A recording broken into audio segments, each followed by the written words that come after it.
there's lots of apps for saving. So I think I put this on the slide notes too. There's one called Acorns that like rounds up your purchases to the nearest dollar and then invests that extra change. So that's a cool one. And then we have a program called Save the Change, but I always point out that there's lots of programs like it. It's not just us. But that also rounds up your purchases to the nearest dollar and saves the change in your savings account. So, and then the very last one for this day is I tell them how to track your spending. So you have your budget. How do you track your spending? You say one way, if you decide to get something like Mint, there you go. That tracks your spending for you. But I always say, I ask them, I'm like, how many people use online banking? I get a lot of them raising their hands. I go, is your online banking always correct? The amount that's on your online banking, is that always exactly accurate? Usually I'll have one kid that's like, no, the gas station. So they'll say, I went to the gas station, I bought this gas, and usually there's some story of overdrafting somewhere in the classroom. So that's, yeah, so that's kind of, I go, okay, so it's not always accurate, your online banking, right? There may be things that haven't come through yet. So if you look at that, you think you have 20 bucks, but you forgot about the $20 tank of gas you just bought, and you go and buy a Starbucks coffee or something, it's going to overdraft you, charge you a huge fee. So we need to know how much is in our account. So the way I recommend they do this, just because nobody, I feel like the kids don't balance checkbooks anymore. I always have teachers who are like, are you going to teach them how to balance their checkbook? I go, no, they don't do that anymore. So I always tell them, you know, keep your receipts of your purchases. When they show up on your online banking, throw it away, because you know it's cleared, right? So you already know, okay, this is gone. If it hasn't cleared, you keep it in your wallet until it does. So I say, you know, if you're wondering, do I have enough money to buy this? Normally, you would just look at your online banking. What I'm telling you to do is take one little extra step and look and see if there's any receipts in your wallet. If there is, that means it hasn't cleared yet, and you need to subtract it. If it has cleared, throw the receipt away. So I feel like that's a nice, easy way that they might actually use versus a checkbook, balancing a checkbook. And then the last thing I end with this every class, and it's totally optional if you want to do it or not, but I really like this as an exit ticket. If you want to do a different one, go for it, right? And if you have a really good one, please let me know, because I'd love to get like more creative with these. But, you know, I have this at the end of every class, I think. 2 things you learned, and then 2 things you'd like to learn for the next class. All right, good to go? That's day 1. You guys have any questions on that one? That kind of builds their foundation for the rest of it. So, basic money management, planning with your money, not just using it frivolously, saving when you can. I think just in terms of M&M logistics, Mm-hmm. you might just get like bags of M&Ms and your kids have to count on 20 of them or something. I don't know, like, I don't want to like pre-sort. Yeah. Depends how many are in the, I wonder how many are in like the little bags, the single serve bags. You could do that too, yeah. Because we've done like maybe. Like North if there's 10 in Medford- each of those, we give them 2 of those bags. And they can North Medford got those big bulk size ones, and then they had a little like cup that they would just go by and go boom, Yeah. boom, boom, and they just, it was about, yeah, they would do like about a half a little cup, and if you have more than 20, yeah. I'll You don't have I enough can to have my try. TAs do it. Yeah, so that's a really easy way, just big bulk bags, like boom, boom, boom, boom, and that went fairly quickly at North. Okay. Yeah. So you might just get a bag of M&Ms. Hmm. Yeah. Okay. And then also they use theirs as prizes later on, so they didn't use all the M&Ms on the first day. So on the second day, there's a game that's like a race, and they used like a cup of M&Ms as a prize for the winner. So if you guys still have some left over, there's lots of fun things you can do with them. I can probably order on bulk, Jesse. We got a big bulk bag. It was 2 pounds. I think it was $16, and that's lasted me for tons of class. I bet you that would last you all your classes. We have 10 kids, like 250 kids. Maybe 2 bags, but still, yeah. I think it's about 6. So are we going to get some as a department? Yeah, but Jesse, if you want to do it with department money, I can buy them on my P-card, just code them to Chris Academy or anything. Yeah, Mhm. I'll send an email there and just make sure we're all going to pass. And I mean, worst case scenario, you know, I mean, you could always do this where they like check it off and just make sure they use pencils Like dry when they erase. need to, yeah, or If dry you have erase an if you apple, It's laminate it. so depressing. M&M. I know, we're actually, I'm Budget cuts. along with that one minute, we're also redesigning is so it can be done without M&Ms and making people sad, because that was one of the Maybe just pieces put that I M&Ms got. You're gonna have to do whole month. little So yeah, so if you want to extra that. Now, one thing I sent you guys, and I don't know if they'd be interested, is here, can you open this already? The budget worksheet? Calculate? Mm-hmm. So one thing I sent you, so I don't have, can't see it. I don't have anywhere in the plan where I actually go with this. I do this in other classes, but I sent it to you just in case they were interested. This is a budget that they can do. If they download it, it's actually, they can just plug in their numbers and it'll calculate for them. So you might throw that out at the end of class, like if anybody does want a budget. There's also a print version in the Google Doc, or in the Google folder that I sent you guys. So you could say something like, if anybody does want one, here's a print copier. We can, maybe you upload this to your Google Classroom or what, I don't know. But I put those in there just as a resource in case the kids are interested and they're like, I want to do one for me, right? So, This would be great, so my daughter is 17, and Mhm. she's considering moving out next year. And so I was like, all right, it's time to make a grown-up budget. there you go. Figure out what you can expect, therefore how many hours you're gonna have to work to cover all those expenses. And I mean, some of the kids are not gonna care about this at all, and they're gonna be completely uninterested. I found that the kids that are already paying a lot of their own stuff, or maybe that have already moved out for some reason or another, they're way into this.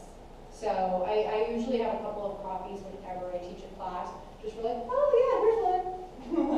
And then I can just get it out. So there's a print version that doesn't have the numbers in it, so they can just put in their own numbers. And then there's the calculator version that only works on the computer. Otherwise, it has no zeros in It all it. just points out. And this would be a whole other thing. And it looks good in black and white too, so. Just as another thing, I don't know if you've seen this.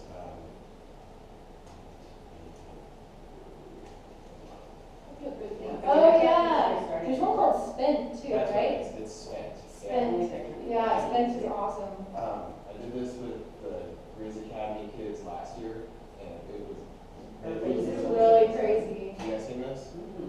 Okay, so Super fun. you got, I don't know where that is, but you have a month to get through, and you have to make these choices along the way. So and you have to come up with you have to have at least some money at the end of the month. And so you click through, try to find okay, I'll take this job. And then when you do that, it gives you these series of choices, and then based on your choices are like your cat gets really sick and you have to decide if you're going to take it to the vet or not. Or your kid wants to eat school lunch. Do you have a budget for that sort of thing? And it's hard. It's actually really hard. Yeah, you end up having to you run into an automobile and you can drive away, or you can stick around and take responsibility for it, kind of thing. So to make any money, you have to end up being this cold, calculating person. If you have any sense of compassion or whatever, you're broke. Let's make something run. It's interesting too, because it gives you investment opportunities along the way, and I've played it a couple times. It's like, you can invest in your friends, but sometimes it makes you more money, and sometimes you just lose everything. So it's like you have these opportunities along the way, but they're totally not even. I didn't know that. I didn't know there were different They do, they have options. little possible income bumps, and then Uh-huh. you take a second job. Oh, your kids have been alone, and so they broke their leg because you were at work. Or it's like, oh my god. Don't just let kids play a Monopoly, You know, it has all the different plans, the insurance plans. Uh-huh. Yeah, it's crazy, it's Except now this really is good. updated, 'cause computers. Okay. So A lot of that's still intact until next year though. Yeah. And same with that, with the healthcare where it says, no healthcare, one M&M. I always point out that that's true for this year. Starting in 2019, you will not get charged if you don't have health insurance. It also depends like how many months and, right, and how many months, how much money you make, not that much money.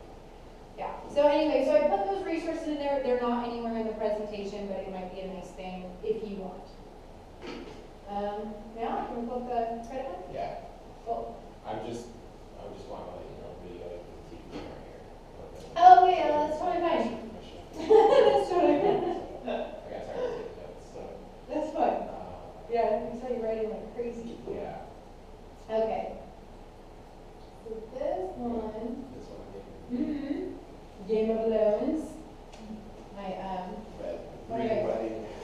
graphic designers came up with this.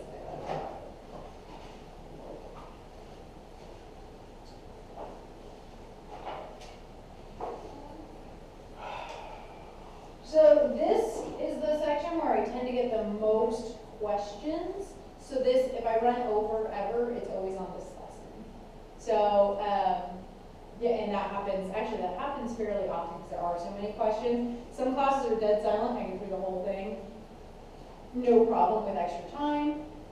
I mean, if you're asking just a few questions, you should be able to get all the way through it, but I've had classes that ask me like 20 minutes worth of questions. So, you know, and usually I tell them like, that's fine with me, I'm okay. And I made the last two slides, they're on loans. So it's kind of not as connected to the credit and the credit cards and all the other stuff. So those are kind of like if they had to be dropped, I would drop those two slides out of everything. So those are the ones at the very end. So here's this one. This day you don't have a pre-assessment, so the pre-assessment, post-assessment that I created is kind of for the whole 3 days. So that also will give you quite a bit more time on this day. So going through the learning goals again, 1, 2, 3, so just kind of talking about those. And then I start here. So what is credit? Sometimes I even ask them before I show this slide, I say, what do you think credit is? Because a lot of them have an idea that it exists, but they have no idea what it is. They're like, what do you, it's borrowing money. Like, well, it's your reputation as a borrower. So your credit score isn't the only thing about credit, right? It's your whole reputation as a borrower. I tell them about these 3 different things. These are the 3 main words that they've heard before, or phrases that they've heard before. So credit score, right, just a number. Credit report, your 60-page document that tells you every single account you've ever had open, every payment you made ever, if it was on time or not, if you have anything in collections. I tell them the credit report is what gives you the credit score. So your credit score comes from that. It's a summary of that report. And then the last one is credit history, just how long you've been borrowing money and how well you've done with it. Okay. What is my credit check? So this one, they usually know this first one, loan application. So I say, why is this important? So, you know, you hear adults talk about this all the time, credit, credit, credit. You see it on TV, you hear about Credit Karma, you hear about all these things. Why? Is it just when it's loans? No. And so I kind of go through these, renting an apartment, you can just go through them all if you want. Car insurance is one that most people don't know about. It does affect your car insurance rates. So I tell them, you know, okay, let's say I have a really good credit score. Maybe I'm saving $20 a month on car insurance. Think about how long I'll have car insurance for. I'm going to end up saving a lot of money over that period of time just because of that credit score. And I always tell them there's other stuff involved too, but it's one of the main things that calculates your car payments. And then cell phone, yeah. So the cell phone plans, what they've been doing recently is they'll do the whole like, you don't have to have a plan, but you get this phone for $4 a month. So they're actually technically giving you a loan on the phone. So a lot of times they'll check your credit if you're going into one of those. Bizarre, right? And then student loans, this one is only on loans for grad school. Okay, the plus loans. So I always tell them, okay, who's going to college, who's going to associates or bachelors, you guys don't, you know, they probably won't affect you, you know, they don't check credit for the undergraduate degrees. They only check the graduate degrees. And I say, so if you're planning on going to grad school, you get a credit card when you're a freshman, you use it in a really stupid way and destroy your credit score when you go to apply for grad school, you might not be able to get loans for it. And so I kind of point that out.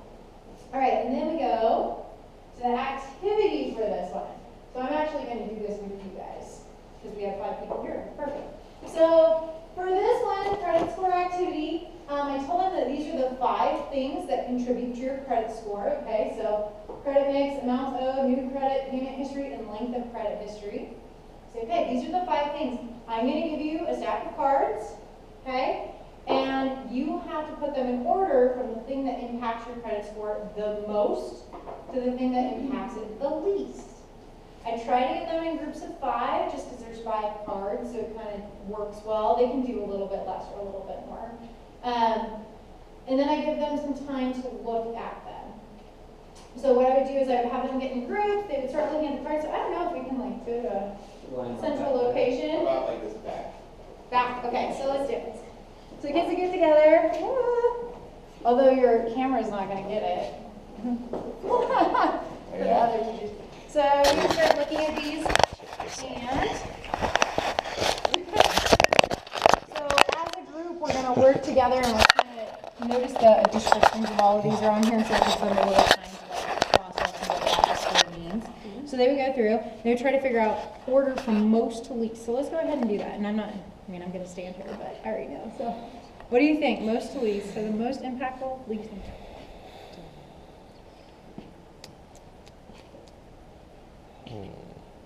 So most being on the right. And I always tell them you can tell me what end to start on, because they'll get in So what- order. The And- most of, Mhm. what determines a high score? I think This amount one owed and first. payment history are both the top two. I mean, I think it goes payment history and then Mhm. amount owed, right? For the Okay. But this So- one tells you, right. Mhm. but it'd be down there. Payment history for the first one. Credit mix though, that'd probably have to be right in the middle. It seems, I don't know, like, because what if you have really good credit and you're just new and, I mean, you're a couple years in, with good payment history, but you don't have like a mortgage or auto loan I yet. don't think that matters, as far as you Maybe it remember. wouldn't be I think like such a payment big history deal. is the No, biggest. yeah, that's what I'm saying, like maybe this would be But about towards giving the you end. credit, then it's owed, because they look at how much you owe. what you owe and the different types. So how you can afford something new. This one too? Yeah, I mean, that definitely has something to do with it, right? Everybody Because, goes with as a foreigner, my husband, he cannot apply for a credit card because he doesn't have credit history Mm. here in America. So I wonder about this too with bankruptcy, because my friend declared bankruptcy a few years ago, and he got so many credit card offers in the mail like the next week. So it's like he had no credit history technical. Yeah. I bet you couldn't do that for like 7 years after you filed for bankruptcy. You're not supposed to be able to. That's not actually the case apparently. Yeah. So yeah. That's nuts. All right, so we're All right. happy with the order, we're feeling Seems- pretty good. So once they have their order, I have them each grab a card, so like, we would each grab it, and I have them hide them, like this, and then I'll have them stand in order, and I'll say, when you're done, so once you've decided your order, stand in order, right, but keep your card hidden so none of the other teams can steal it, I make it a big competition, so no other teams can steal it. So once I see that all the groups are around the room and they're all kind of standing like this, I go, okay, ready, show me, and they all flip them over. And then I'll kind of go around the room. I try to give no hints who's right or not. I'll go, okay. And if I have to ask, I'll go, okay, which end do I start at? This end? Okay, all right. Okay. Then I look around the room. Anybody who's at the end, I go, okay, we had one group get it right or whatever. And then, oh, it was this one. And then I have them stand in front of the class with their correct order. In fact, it would actually go like this if we were correct. So I have them stand at the front of the room in their correct order. And then it's like, ta-da. Hi Ajna. Sorry man. We're in a meeting. Yeah. What time can I come back to like work on the snacks?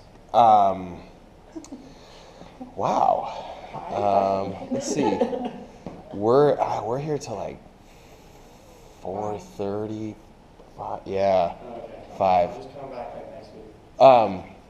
Yeah. Sorry, man. Bye. Okay, so I'd have the winning group stand at the front so everybody could see. And then I give them a prize of some sort. I don't know, you can give them all the glory if you want. So that's kind of how that one works. If nobody gets it right, then I go, nobody got it right, try again. And so they all kind of go back and they're like, ah, and they scramble. And so I'll do it up to like 3 times. And if still nobody gets it right, then I'm like, okay, so this group was really close, but we just needed to do this. So that's kind of how I go through that one.